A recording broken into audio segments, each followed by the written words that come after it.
Welcome back to the Deep Dive. Today, we're wading into some tricky waters.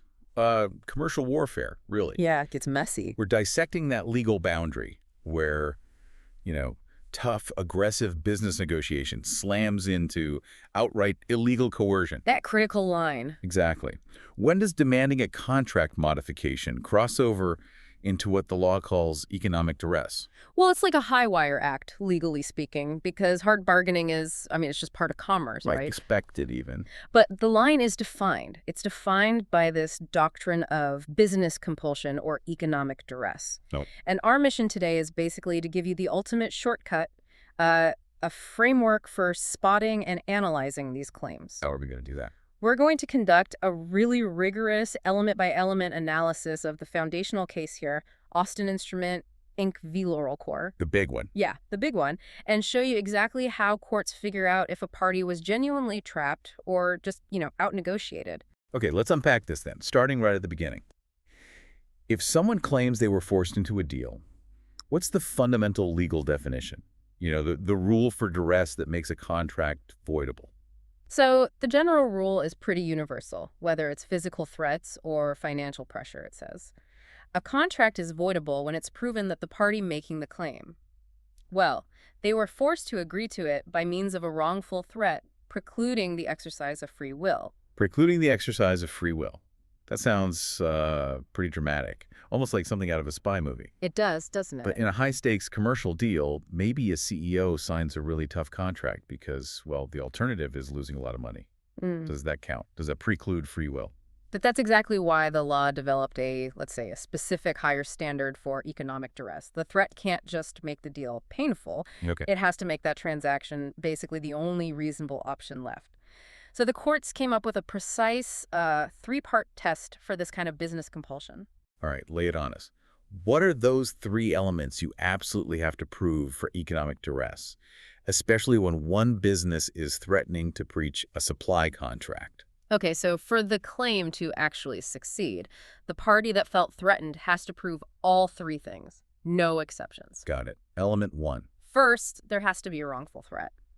Usually this looks like one party threatening to break the existing agreement, like withholding goods, unless the other side agrees to some new demand. Makes sense. Element two.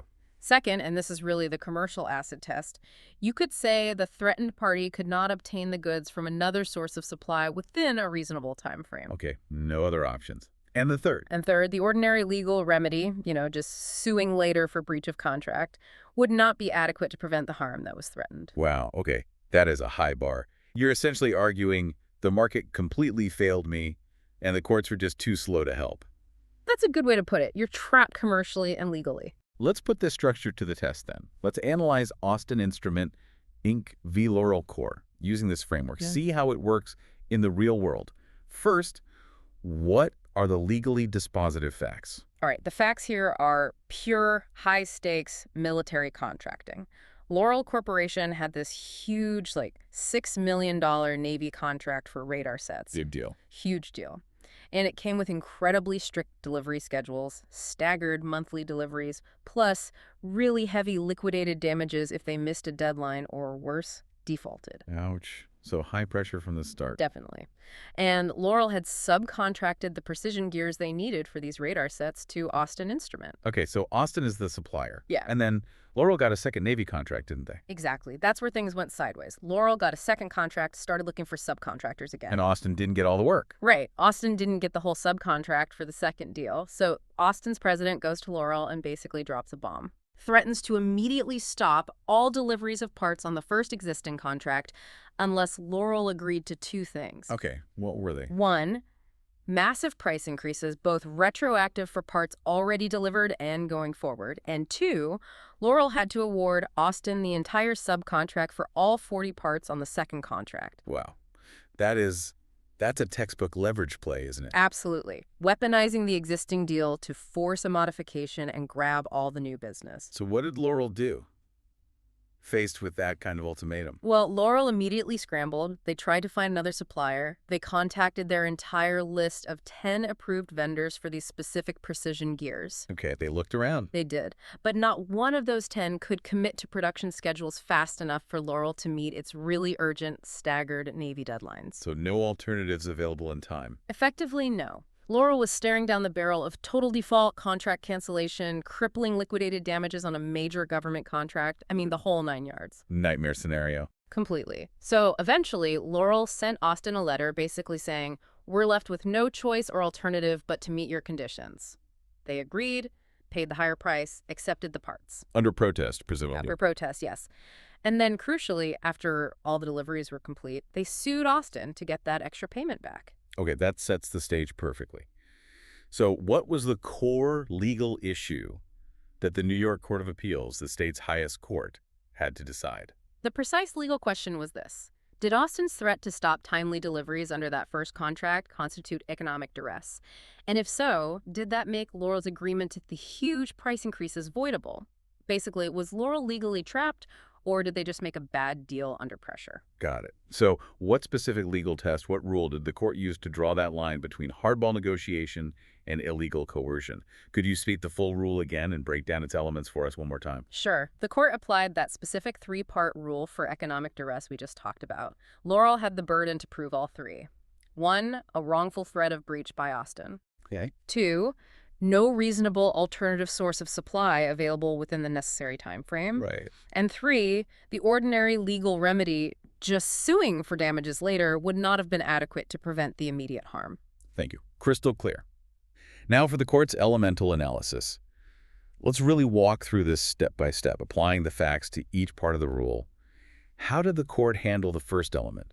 Wrongful threat precluding free will. Okay, first element. The court found Austin's threat to stop deliveries wasn't subtle at all. It was manifest, obvious, and clearly wrongful. Why wrongful? Just because they threatened breach? Well, yes, threatening breach is generally wrongful, but here it was because Austin was explicitly using its power under the existing contract as leverage to force a new, highly profitable demand, the price hikes, and the second contract award. Okay, so the motive mattered.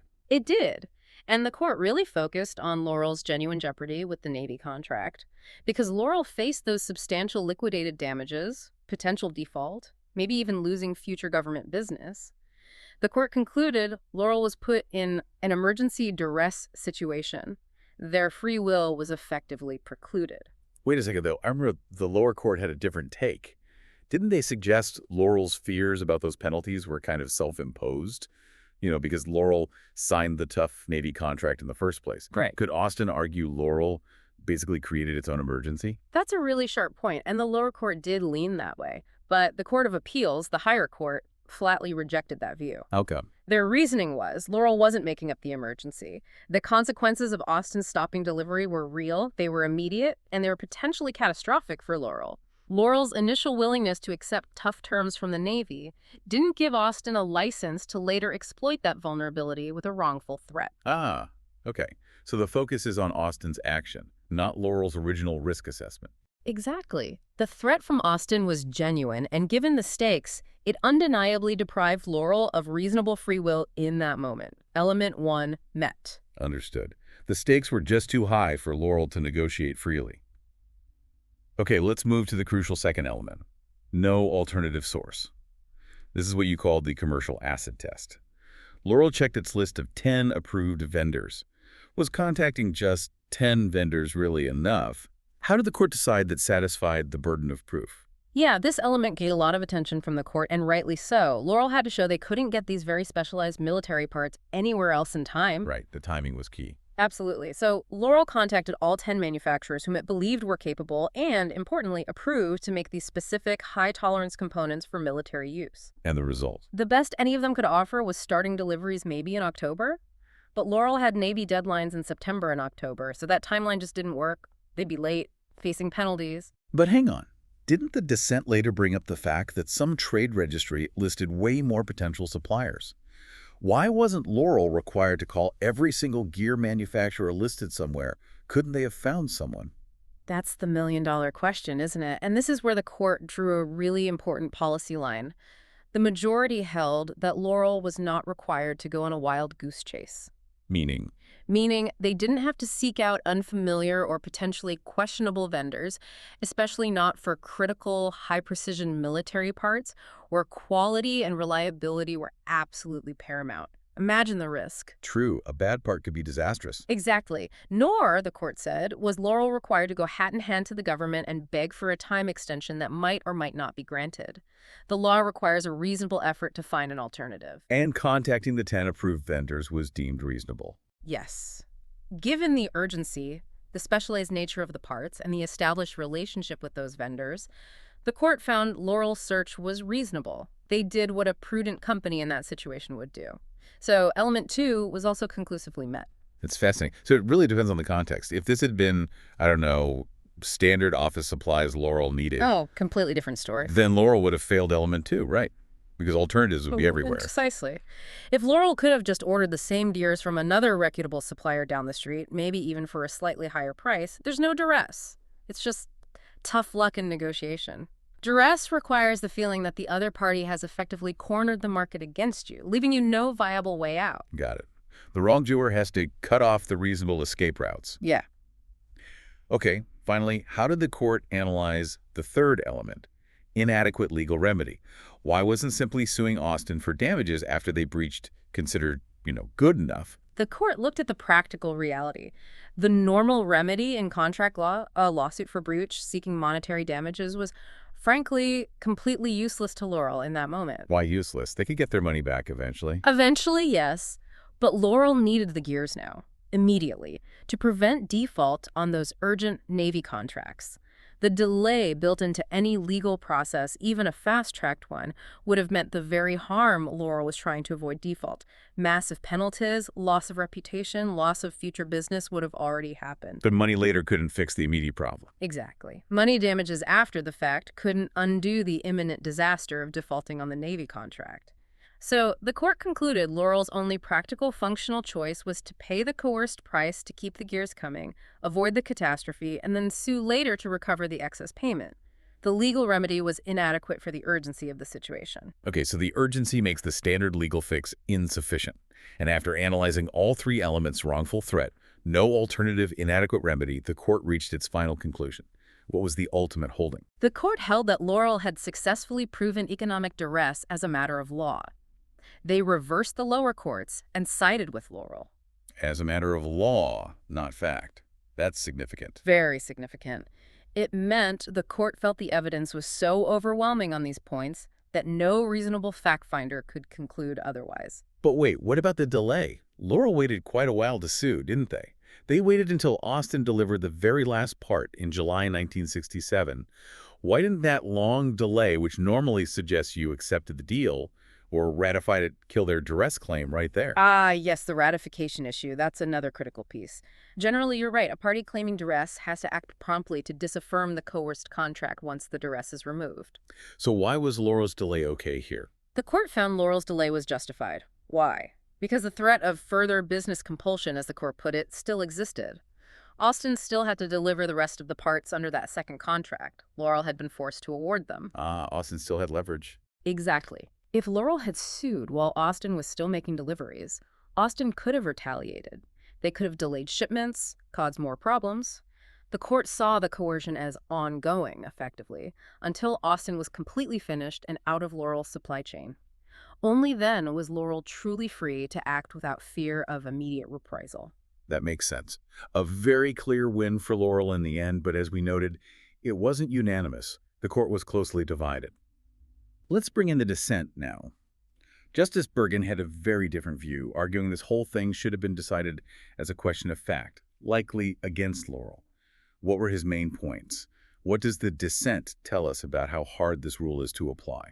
Justice Bergen was clearly very uncomfortable with the majority overturning the lower court's factual findings. He really zeroed in on two things. Okay, what were they? First, he emphasized that the evidence itself was conflicted. Austin had presented a different story. They claimed it wasn't a threat, but more like a request to renegotiate because their own costs had gone up unexpectedly. A misunderstanding, perhaps not outright coercion. So a classic he said, she said on the facts. Pretty much. And Bergen felt that kind of factual dispute should be decided by the trial court or jury, not the appellate court. But more importantly, he really hammered on that no alternative source element. The 10 vendors issue again. Yes. The dissent argued forcefully that Loral had acted unreasonably by only checking its 10 approved vendors. He pointed to that trade registry, saying it listed dozens more gear manufacturers. So the dissent thought Loral didn't look hard enough. Correct. The dissent's view was, if Loral failed to adequately search the broader market, then any coercion they felt was partly self-inflicted. They might have found an alternative if they'd looked harder. And if that's the case, the claim of duress should fail. It should have remained a question of fact for the lower court, which had implicitly found Loral's search lacking. Wow. That stark difference in viewing the same facts, was Loral's search reasonable or not, really shows just how fine and how precarious that legal line between hard bargaining and duress actually is. It absolutely does. It often hinges on that factual determination of available alternatives. Okay, to really hammer home that third element, the inadequacy of the legal remedy, let's try a different kind of hypo, something really visceral, not just about money. All right, let's do it. Imagine a specialized demolition contractor. They hold the only key needed to disarm an active explosive device they planted, which is set to detonate in, say, 2 minutes inside a crowded city building. Okay, ticking clock, high stakes. Extremely high. The city desperately needs the key right now. But the contractor, seeing their leverage and ditching their previous agreement, suddenly demands $5 million cash on the spot before handing it over. The city pays, under protest, of course. Yeah. Is that duress? Oh, absolutely. That's duress. Textbook case, even more clearly than Loral, perhaps. Let's run the elements. Okay. 1, wrongful threat. Clearly. Threatening to let a bomb detonate unless paid extra is wrongful. 2, no alternative source. Yes, they have the only key. The city can't get another key in 2 minutes. Right. But the third element, inadequate remedy, is blindingly obvious here. Can the city just let the bomb go off and sue the contractor later to recover the $5 million overpayment? Of course not. The damage would be catastrophic, irreversible, loss of life. Exactly. The legal remedy, money damages, is fundamentally grotesquely inadequate because it cannot possibly compensate for the immediate, catastrophic, irreversible harm that would occur during the time it would take to even think about getting a court order. It can't undo the detonation. So the urgency and the nature of the harm make the lawsuit pointless as a preventative measure. Precisely. And the Austin court essentially saw Loral facing default on a critical military contract as being under a similar, though less explosive, kind of ticking clock. Waiting to sue wasn't a viable option to prevent the immediate disaster. That really clarifies it.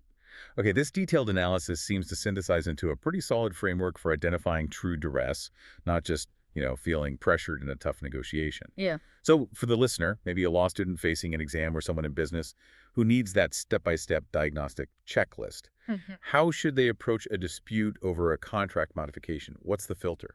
Okay, yeah, let's build that checklist based on Austin. Think of it as a 5-step tilter. Step 1. Step 1, issue spotting. First, just identify the scenario.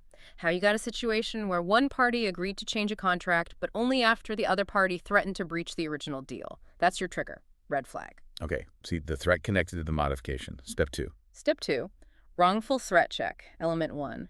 Ask, was the threat serious enough to genuinely overwhelm the party's free will? Look for those high stakes we talked about, big contractual penalties, super urgent timelines, risk of truly irreversible harm. If it's just, say, a minor price increase threat on a non-critical item, this element probably fails. Got it. These real teeth. Step 3. Step 3, no alternatives check. Element 2, the crux. This is often the make or break point. Did the threatened party actually look for other options? Did they reasonably investigate and try to exhaust external sources, other suppliers, other services? If reasonable alternatives were available, even if slightly less convenient or a bit more expensive, the party arguably chose to give in, and the duress claim likely fails. So you have to show you were truly cornered in the market. Step 4. Step 4, inadequate remedy check. Element 3. Assume there were no alternatives. Now ask, would simply waiting to sue for damages after the breach have actually prevented the threatened harm? If the threatened harm involves immediate, irreparable loss like Loral's military default or the bomb in our hypo, or maybe a critical surgery delay, then the standard legal remedy of money later is inadequate. The lawsuit is too slow to stop the bleeding. Okay. Yeah. And step 5. Step 5, ratification check. One last hurdle. If the party did wait a while before suing, like Loral did, was that delay justifiable? Remember the Austin exception. Waiting is okay if the coercing party still held leverage or the threat of further compulsion remained active during that delay period. If the threat was truly over and they waited months or years, they might be seen as having accepted or ratified the deal. That's an incredibly clear, practical structure. Fantastic. So, boiling it all down, the core takeaway seems to be economic duress isn't just about feeling squeezed or making a bad deal under pressure. Not at all. It requires proof that the wrongdoer essentially created a commercial trap, cutting off all your reasonable alternatives and making the normal legal process too slow to prevent a genuine catastrophe. That sums it up perfectly. It's about commercial entrapment, not just commercial pressure. But that leaves us with that lingering thought, the one the dissent really grappled with. Right. The Austin majority made its own call on a key factual point, whether Laurel's search for alternatives was reasonable. They effectively treated it as a matter of law to reach their conclusion. Overriding the lower court's view of the facts. Exactly. And this raises a really challenging policy question for you to think about. What are the implications when an appellate court dives that deep into the factual record on an issue like reasonable search? When does it cross the line from appropriate review to essentially retrying the facts? And what does that do for the predictability and stability of fact-finding in these commercial disputes? A genuinely thorny problem about the roles of different courts. It shows just how carefully these lines have to be drawn. Well, thank you for walking us through this incredibly detailed deep dive. My pleasure. It's a crucial doctrine. And for you, the listener, we encourage you to think about how today's world with complex global supply chains, sole source technologies, just-in-time manufacturing might change how courts analyze that critical no alternative source element. Does modern business make duress claims easier or harder to prove? Something to consider. Thanks for joining us on the Deep Dive.